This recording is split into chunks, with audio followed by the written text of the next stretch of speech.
আজকে আপনাদেরকে তিনটা লেটেস্ট R15 দেখাবো অ্যান্ড এগুলোর প্রাইসও আমি বলে দিব যে আনঅফিসিয়াল মার্কেটে এগুলো কত চলতেছে। সো আনঅফিসিয়াল মার্কেটে এগুলো অ্যাভেলেবেল অ্যাকচুয়ালি। অ্যান্ড যেমন দেখেন এই যে R15 ভার্সন 4 ব্লু কালার কিন্তু আগে এই গ্রাফিক্স ছিল না, এখন লেটেস্ট এটা আসছে না, এটারে বলে হচ্ছে মোস্ট প্রবলি মেটাল ও রেসিং ব্লু বলে, এটা রেসিং ব্লু। সো R15 এই লেখাটা হচ্ছে এখন হোয়াইট অ্যান্ড এই হলো এটার গ্রাফিক্স, এই যে হচ্ছে গ্রাফিক্স। দেন আছে হচ্ছে এই যে পার্ল হোয়াইট বা পার্পল হোয়াইটের মিক্সচার যে গ্রাফিক্সটা এইটা, অ্যান্ড এইটা অনেকের কাছে ভালো লাগে, অনেকের কাছে ভালো লাগে না, এটা একটু ম্যাট ফিনিশ, এই যে হচ্ছে ম্যাট। সো এটাও BS7 and latest. And then হচ্ছে R15 version 4 BS7 glossy black finally আসছে।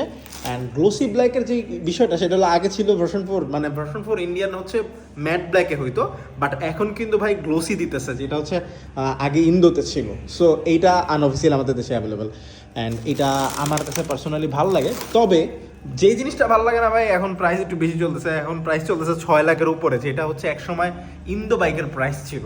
সো 6 লাখের উপরে এখন R15 ভার্সন 4 BS7 গুলোর প্রাইস চলতেছে, মানে যেগুলো লেটেস্ট, বাট আগের যে মডেলগুলো আছে ওগুলোর প্রাইস কম।